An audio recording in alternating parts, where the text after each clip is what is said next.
al Señor mientras los que restan van tomando sus lugares.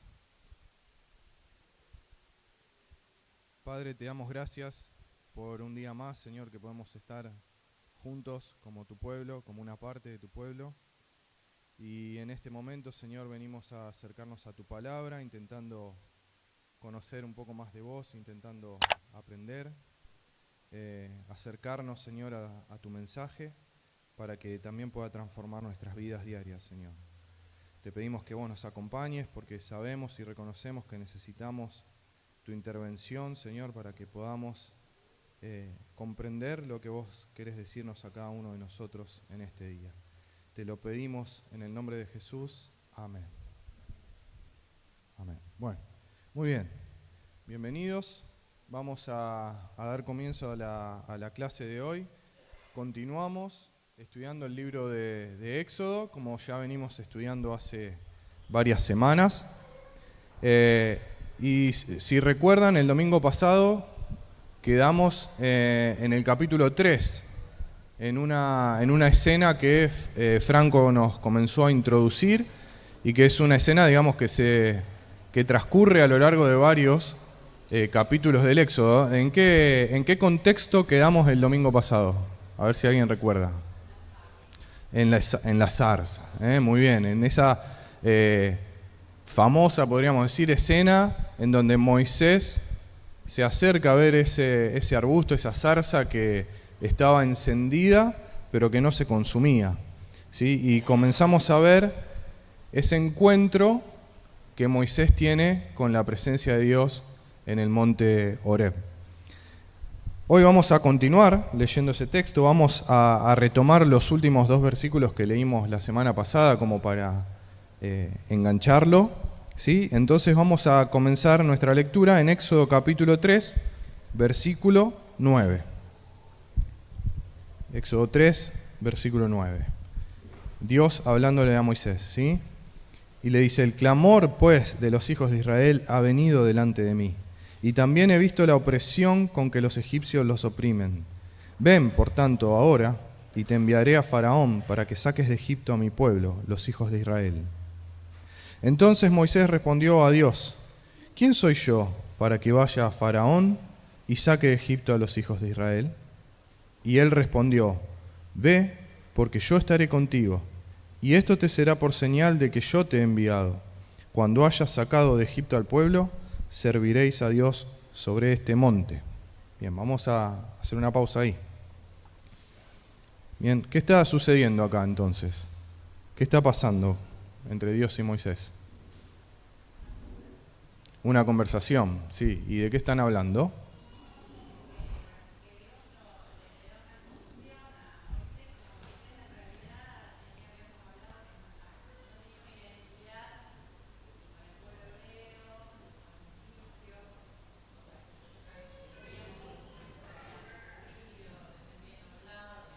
Muy bien, muy bien.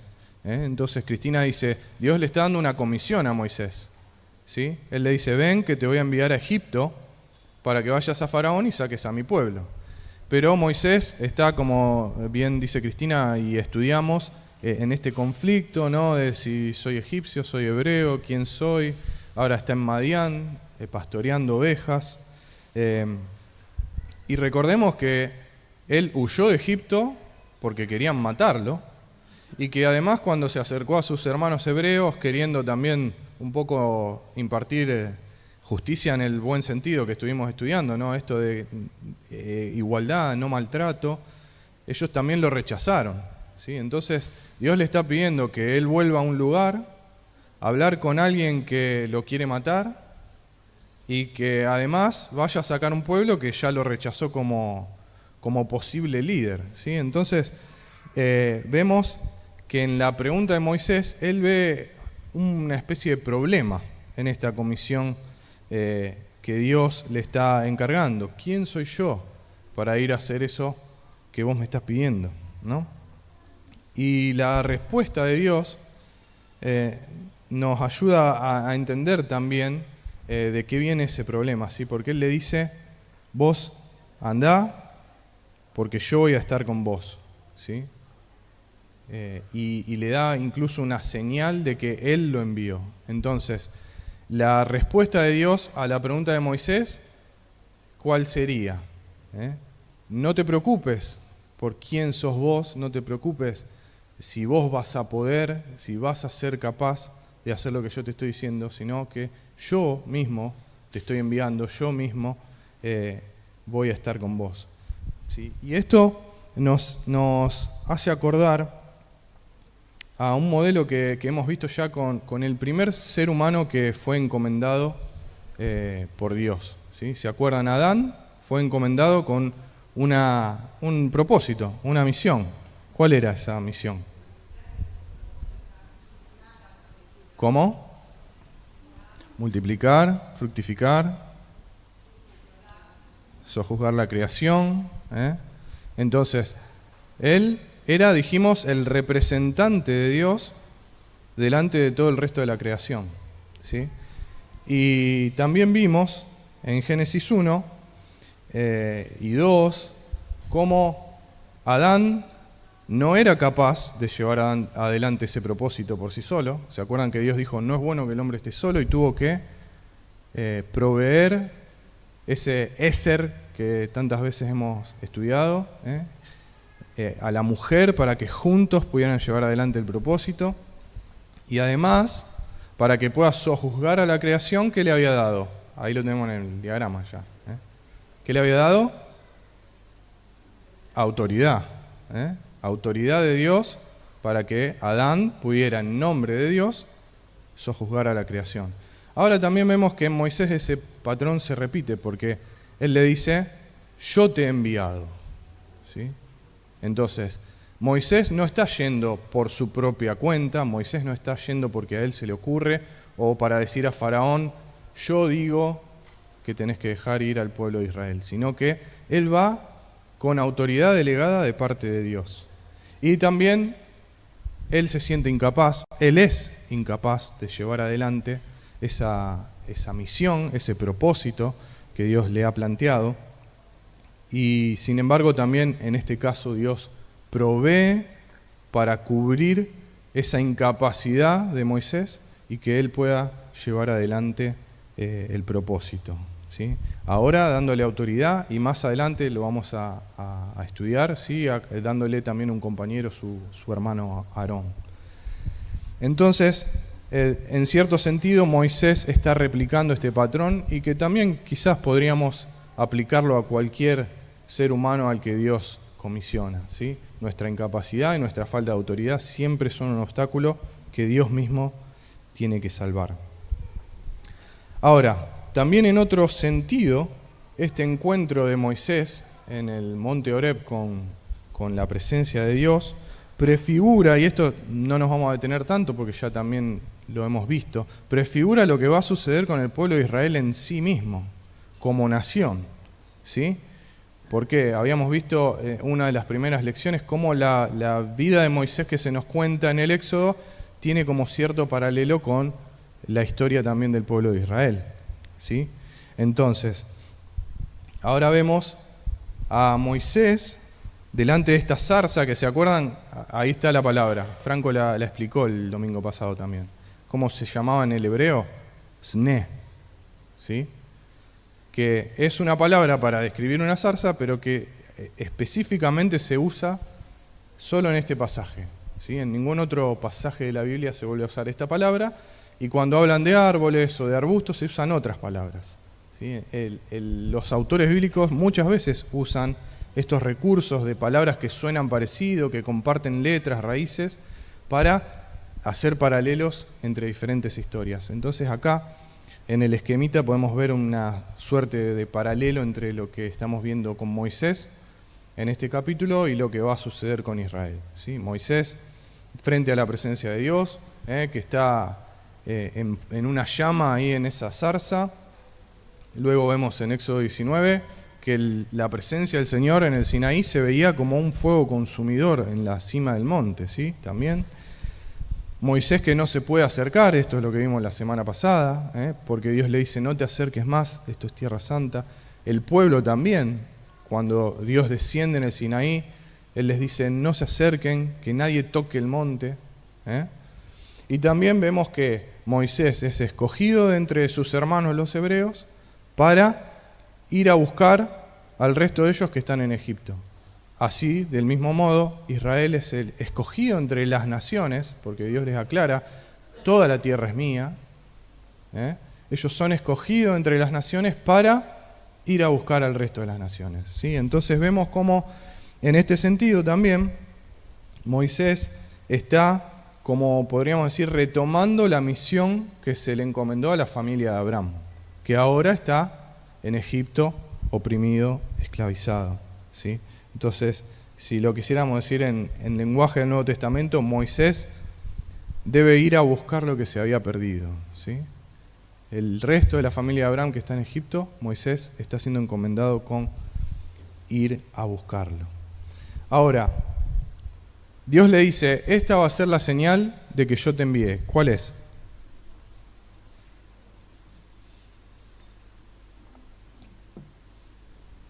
Según el texto que leímos. ¿Cuál es la señal? Leímos del 9 hasta el 12 de Éxodo 3. ¿Cómo? Todavía no llegamos a esa parte. Sacar al pueblo, sí, y le dice, vos lo vas a sacar y ¿qué va a pasar? Adorarán en este monte. Esta va a ser la señal, le dijo Dios. Vos vas a sacar al pueblo de Egipto y van a venir y me van a servir o me van a adorar, según la traducción que tengamos, en este monte, en este mismo lugar, ustedes van a estar adorándome. Entonces, esa es podríamos decir, la primera de las señales que Dios le provee a Moisés como para darle un poco de ánimo. ¿Sí? Después vamos a ver otras señales que le da respecto de otras preguntas que él tiene, no hoy. ¿Sí? Pero entonces Dios le dice, vos no solo vas a sacar al pueblo de Egipto, sino que van a venir todos acá y van a servirme en este mismo monte. La palabra hebrea que ahí se traduce a veces como servir o a veces como adorar, según la traducción que tengamos, es la palabra abad, que justamente tiene ese doble significado. Está principalmente relacionada con el trabajo, con labrar la tierra, por ejemplo. Es la palabra que se usa cuando nos dice que Adán fue encargado con labrar el huerto.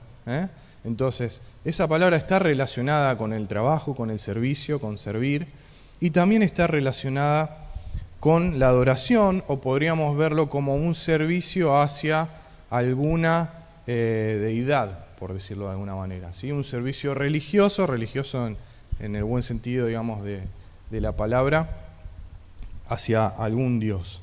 Entonces, por ejemplo, también se usa para describir lo que los sacerdotes hacen en el templo o en el tabernáculo.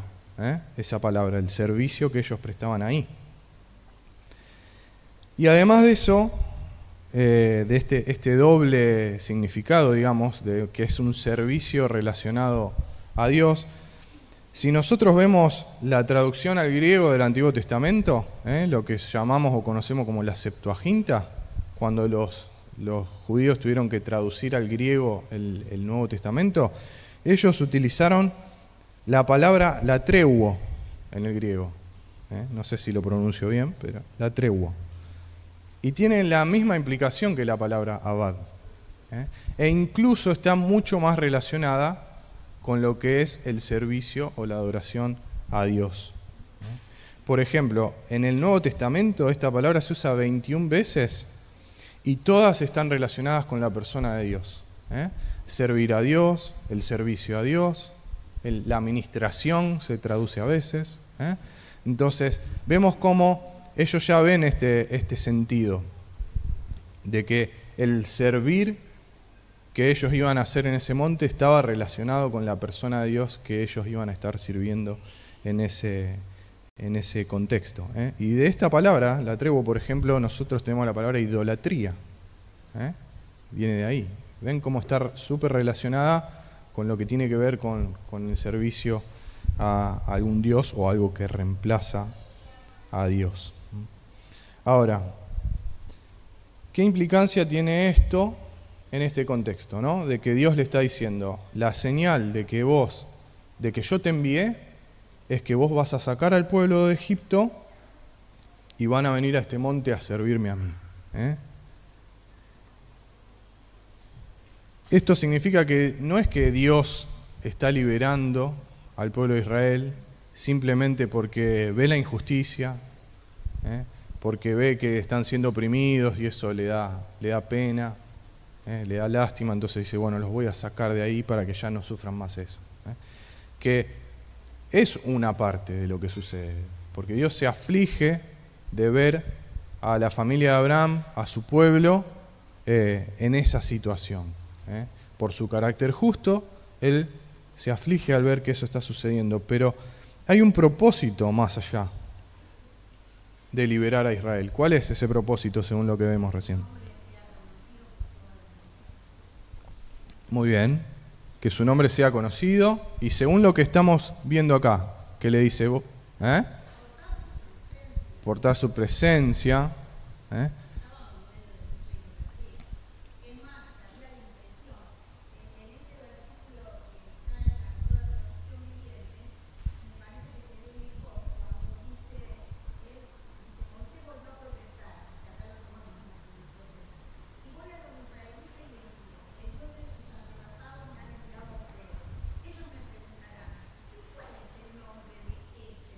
Muy bien.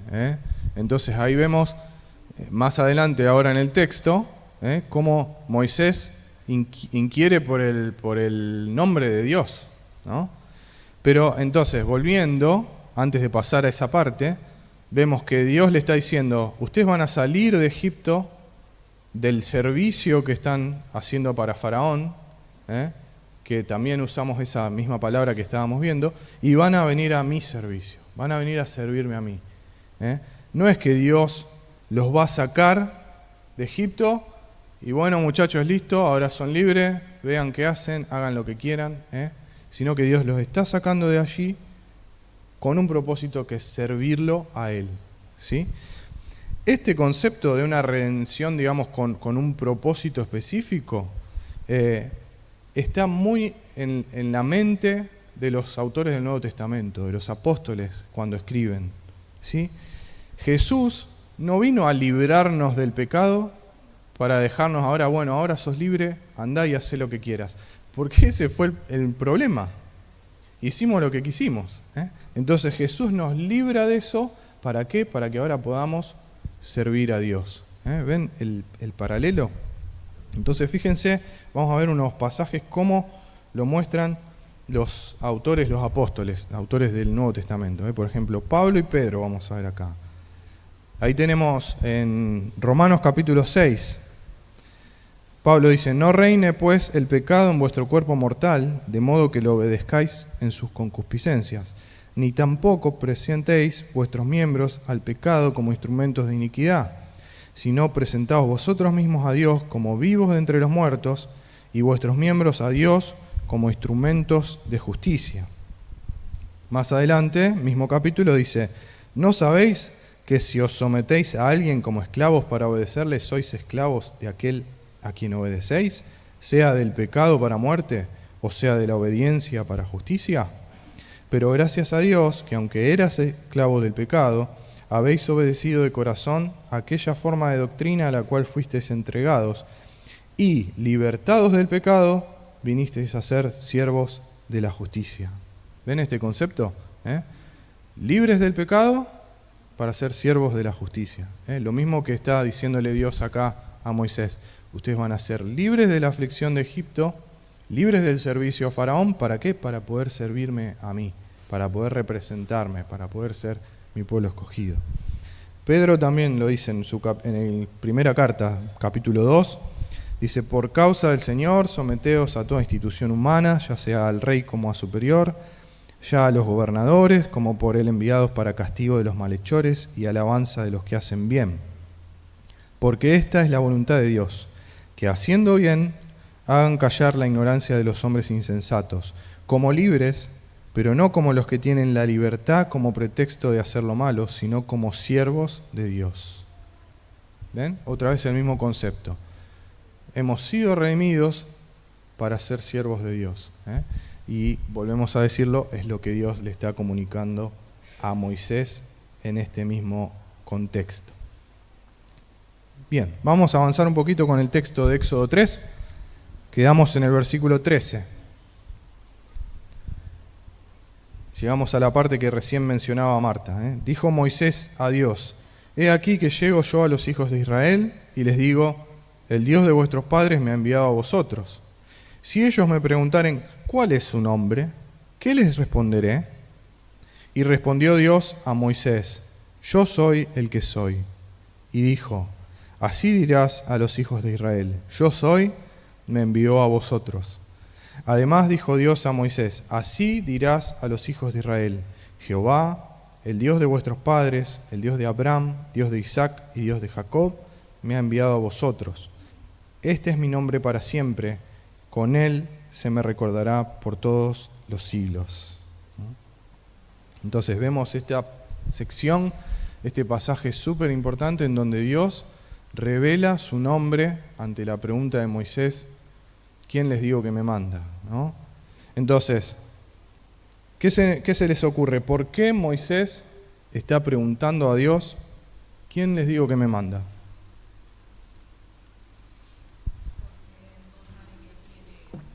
Bien, porque no sabía quién era. ¿Qué más?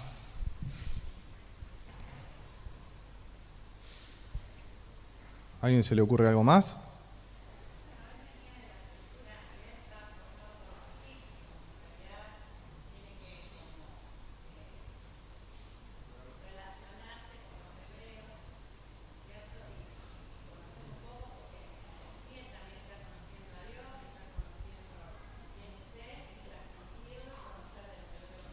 Muy bien. Él viene de la cultura egipcia. Él fue criado en el palacio de Faraón y entonces tiene que quizás relacionarse con quién es el Dios de los hebreos, cómo es la cultura de los hebreos.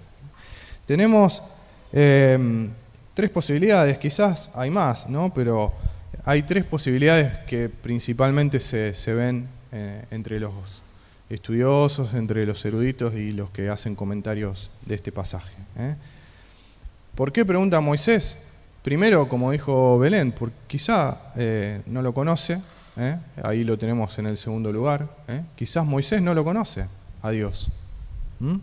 Él, como dijo Cristina, había sido criado en Egipto y quizá no estaba familiarizado con quién era el Dios de Abraham, el Dios de Isaac y el Dios de Jacob. La otra posibilidad es que nadie haya conocido el nombre de Dios, ¿sí? ¿Por qué se dice o se plantea esta posibilidad? Hay un texto más adelante en Éxodo capítulo 6, en donde también Dios está hablando con Moisés y en el versículo 2 le dice: Yo soy Jehová, y aparecí a Abraham, a Isaac y a Jacob como Dios omnipotente, mas en mi nombre Jehová no me di a conocer a ellos. ¿Ven? Entonces, muchos interpretan este pasaje como que el nombre del Señor no había sido revelado a los patriarcas, a los padres del pueblo de Israel. Sin embargo, bueno, hay muchas interpretaciones de este pasaje. Sí, Manuel.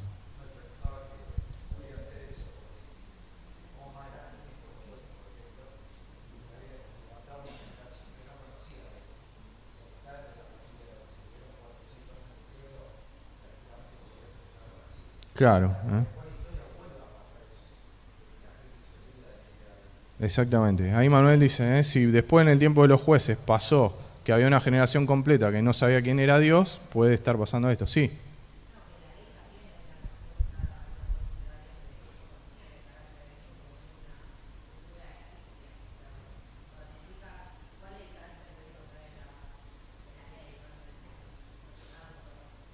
Bien, la ley que se va a ser dada al pueblo de Israel ayuda con esto de que no conozcan a su Dios, su carácter, y explica cómo es el carácter de Dios a través de estas instrucciones que Dios le da al pueblo. Bueno, entonces decíamos, puede ser una posibilidad.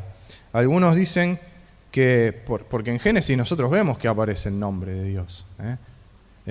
Algunos dicen que eso es obra de que el autor escribió Génesis después de esto, entonces bueno, fue completando, escribiendo ya con el nombre, aunque ese nombre quizás no sucedió en el momento.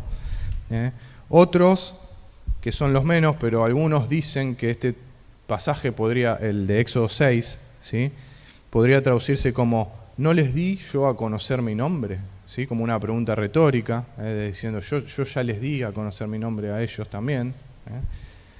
Y algunos también hablan de que, bueno, de que acá está hablando de, justamente relacionado con el carácter, como decía Becky recién, de una progresión en la revelación de su nombre, que el nombre entendido como este sentido amplio de, no, claro, de carácter, no solo el nombre en sí, sino cómo es una persona.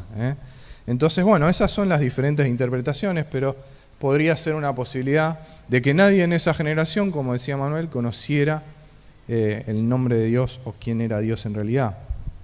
Y la última es que quizá Moisés quiere saber que Dios le está hablando, porque no nos olvidemos de que él, como decía Cristina antes, viene de un contexto politeísta de Egipto, donde había una multitud de dioses. Entonces, se le aparece ahí en la zarza y dice, bueno, pará, ¿y quién le digo que me manda? De todos los que andan dando vueltas por ahí. Sí.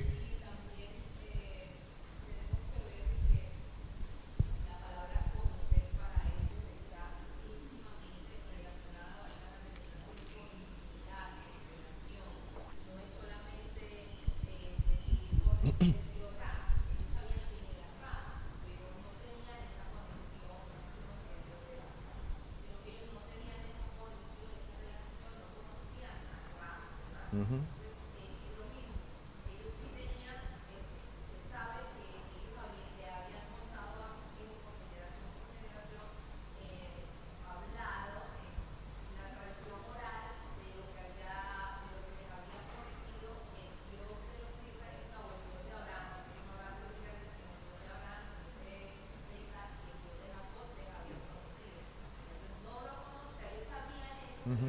Uh-huh. Claro. Muy bien.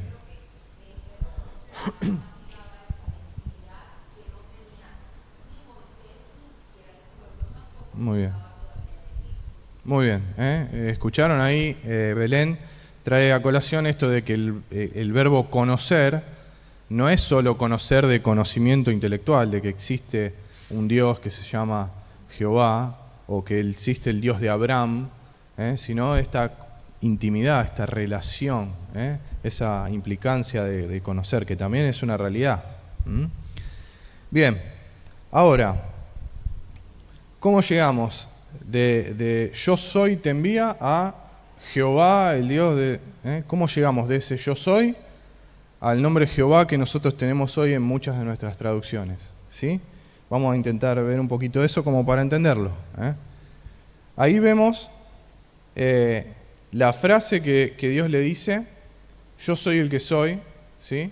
Lo vemos allá. Ejie, ayer Ejie, le dice Dios a Moisés, significa yo soy el que soy, ¿sí? El verbo ese Ejie es el que después Moisés tiene que conjugar de una manera diferente para decir, no yo soy, sino el que es.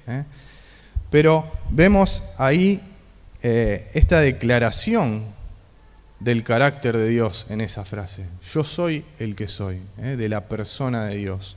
Cómo Él se está revelando como alguien que es, simplemente es, no necesita de nada externo. Nosotros necesitamos un montón de cosas para ser.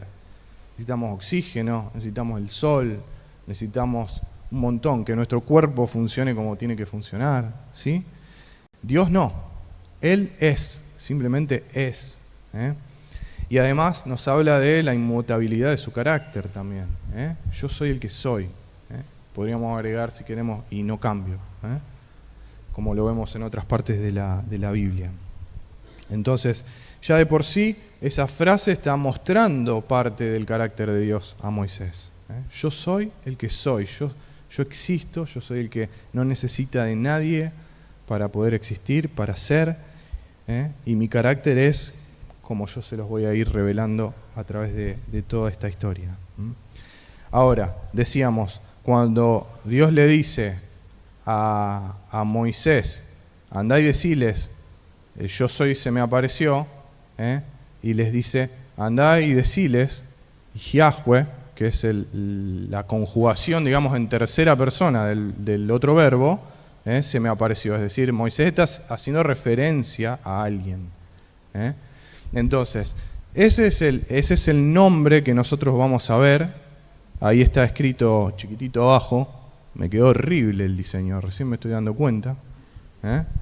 Chiquitito ahí abajo aparece cómo se escribe, ¿sí? Ahora, ¿qué pasa? Cuando los israelitas leían las escrituras, ellos no leían el nombre de Dios como un respeto, como un temor hacia ese nombre, ni siquiera nombrarlo para no faltarle el respeto. Entonces, ¿qué hacían? Al leer, reemplazaban por la otra palabra que está ahí al costado, Adonai, el Señor. ¿Sí? Entonces, ¿qué pasó? Cuando empezaron a escribir, los escribas escribían lo que se llama el tetragrama, ¿sí? Los símbolos que están ahí abajo del nombre de Dios, que representan al nombre de Dios, y le agregaban los símbolos de las vocales, que en el hebreo son todos puntitos y rayitas que van en el medio de las letras, porque las letras son todas consonantes. Entonces, le agregaban las vocales de Adonai, como un recordatorio de que esa palabra se tenía que leer Adonai, que no tenían que leer el nombre de Dios, ¿sí? Entonces, ¿qué pasó? Cuando empezaron a traducir, se tomaron esas consonantes del nombre de Dios, se le unieron las vocales de Adonai y terminó quedando Yahovah, digamos ahí, que nadie le dice así, pero cuando se tradujo al español se terminó traduciendo como Jehová, que es el nombre que nosotros tenemos en la mayoría de nuestras traducciones ahora. Entonces, esto como una especie de historia de por qué nosotros le decimos Jehová a Dios cuando su nombre revelado fue Yo Soy. ¿Sí? Bien, vamos a avanzar un poquito más acá en el texto. Dejamos en el versículo 16 de Éxodo 3. Entonces tenemos que Dios le dice, ve y reúne a los ancianos de Israel y diles, Jehová, el Dios de vuestros padres, el Dios de Abraham, de Isaac y de Jacob, me apareció diciendo, en verdad os he visitado y he visto lo que se os hace en Egipto. Y he dicho, yo os sacaré de la aflicción de Egipto a la tierra del Cananeo, del Eteo, del Amorreo, del Fereceo, del Heveo y del Jebuseo, a una tierra que fluye leche y miel. Y oirán tu voz, e irás tú y los ancianos de Israel al rey de Egipto, y le diréis, Jehová, el Dios de los hebreos, nos ha encontrado, por tanto nosotros iremos ahora camino de 3 días por el desierto, para que ofrezcamos sacrificios a Jehová nuestro Dios. Mas yo sé que el rey de Egipto no os dejará ir, sino por mano fuerte. Pero yo extenderé mi mano y heriré a Egipto con todas mis maravillas que haré en él, y entonces os dejará ir. Y yo daré a este pueblo gracia en los ojos de los egipcios, para que cuando salgáis no vayáis con las manos vacías, sino que pedirá cada mujer a su vecina y a su huéspeda alhajas de plata, alhajas de oro y vestidos, los cuales pondréis sobre vuestros hijos y vuestras hijas y despojaréis a Egipto. ¿Bien? Hasta ahí el texto que nos toca hoy entonces. Andá, hablá con los ancianos de Israel y vayan, ellos te van a escuchar, le dice Dios, y vayan y hablen con Faraón. Pero Dios ya le adelanta, algo que nosotros no vamos a ver hoy, vamos a ver más adelante. Yo sé que Faraón no los va a dejar ir, si no es por mano fuerte, si no es por la fuerza, podríamos decir. Entonces, Dios está adelantando esto que va a suceder con Faraón. Ya se lo está diciendo desde ahora a Moisés. No es sorpresa la reacción de Faraón. Ahora, vemos en esta parte del pasaje impregnado, digamos, este concepto del Éxodo como reversión del exilio, que empezamos a ver desde la primera clase. ¿Se acuerdan que dijimos? Si el ser humano fue exiliado de la presencia de Dios, el éxodo es más que un movimiento geográfico, es una reversión de ese movimiento de exilio fuera de la presencia de Dios, es decir, de vuelta a la presencia de Dios. Entonces, acá podemos ver en este mensaje que Dios le encomienda a Moisés, el propósito de la redención de Israel, que es esto de invertir ese exilio, primero de ellos y luego para que ellos puedan ser un canal que comunique esa presencia de Dios a las naciones. Ahora, hay dos componentes principales que los seres humanos perdimos cuando fuimos exiliados de Edén. A ver, ¿cuáles? Bien, la presencia de Dios. Exactamente. Exactamente, esos son los dos. El ser humano perdió, al ser exiliado de Edén, del huerto, perdió la presencia de Dios, la intimidad de la que hablaba también antes Belén, con Dios, porque ahora está habitando en otro lugar, ya no puede habitar en la presencia de Dios, como sucedía en el huerto, y también perdió el conocimiento de la persona de Dios. ¿Por qué? Porque nosotros lo vimos en Génesis del 1 al 11, decíamos, no es que el ser humano fue exiliado y quedó ahí, sino que fue... Exacto, cada vez se iba más, lo veíamos en la emigración al oriente, figuradamente, y era como una espiral descendente de que cada vez conocía menos de Dios, cada vez estaba más lejos de su propósito original.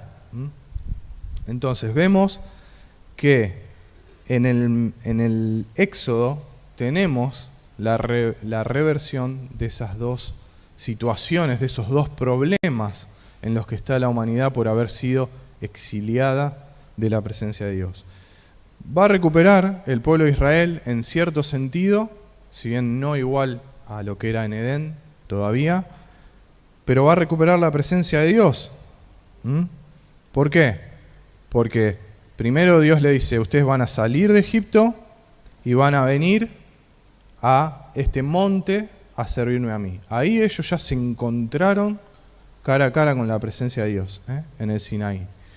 Y después, ahí mismo en el Sinaí, Dios les va a dar instrucciones para construir el tabernáculo, donde Él va a habitar en medio del pueblo durante todo su peregrinaje en el desierto y durante varios años más, hasta que Salomón finalmente construye el templo en Jerusalén. Entonces, vemos cómo, decíamos, si bien no es lo mismo que Edén, pero Israel recupera el poder habitar con Dios, el que Dios habite en medio de ellos, ¿sí? Y también Dios va a solucionar, podríamos decir, el problema de que el ser humano ha perdido el conocimiento de quién es Dios. ¿Cómo? A través de lo que decía acá, de las maravillas y las señales que va a hacer para poder sacar al pueblo de Israel de Egipto, ¿sí? Entonces, en este plan redentor que vemos avanzar en el texto de hoy, Dios está atacando estos dos problemas de la humanidad, que perdimos la presencia de Dios y que perdimos el conocimiento de Dios. Fíjense, para ya ir terminando, les voy a leer dos citas de un libro de un autor que cito bastante, Michael Morales, Éxodo Antiguo y Nuevo, ya lo he citado varias veces, se los recomiendo que lo lean a todos. Y dice así, al ser expulsada del jardín del Edén, la humanidad no solo perdió la vida definida como existencia paradisíaca, es decir, el estar ahí en un lugar sin problema, en la presencia de Dios constante, más bien la gente perdió la fuente de la vida y la fuente de toda paz, alegría y plenitud, es decir, perdieron su relación con Dios mismo. Es más, exiliados de Dios, perdieron también algo de sí mismos. Creada para vivir con Dios, para encontrar en Él su mayor satisfacción y descanso, la humanidad desterrada perdió el propósito que la definía y la base de su significado. Díganme si no es cierto, que como humanidad buscamos propósito y significado en multitud de cosas, porque lo hemos perdido. Y sobre el plan redentor del Éxodo, dice: con una sabiduría inescrutable, Dios decidió orquestar la liberación de Israel de modo que el doble dilema del exilio, este que estamos hablando, la separación de la humanidad de Jehová Dios y su total ignorancia de él, quedara remediado. No solo por el bien de Israel, sino también por el de las naciones. Entendida de este modo, la primera mitad del Éxodo devuelve al mundo el conocimiento de Jehová mediante el Éxodo en sí mismo, las señales, los portentos, las maravillas que Dios hace para revelarse. Y la segunda mitad, la construcción del tabernáculo, devuelve la presencia de Jehová a la humanidad mediante el don del pacto de su presencia en Israel. Entonces ven cómo en este texto que vimos hoy, vemos el avance de este plan redentor que busca que Dios se vuelva a revelar a la humanidad. Hoy se revela a Moisés, le revela su nombre, para que él lo revele a Israel y ellos luego, después de salir de Egipto y a través de todo el proceso del Éxodo, puedan también ser instrumentos de la revelación de Dios a la humanidad completa. Oramos. Padre, te damos gracias, Señor, por tu palabra. Te damos gracias porque hemos podido disfrutarla en este tiempo. Y te pedimos, como te pedimos al principio, que sea tu Espíritu quien nos enseñe y quien trabaje en nuestros corazones para que podamos aprender lo que vos querés que estemos aprendiendo, Señor. Te rogamos que tu presencia siga entre nosotros para que podamos disfrutarla en el resto de esta reunión, Señor, y que vos nos acompañes. En el nombre de Jesús, amén.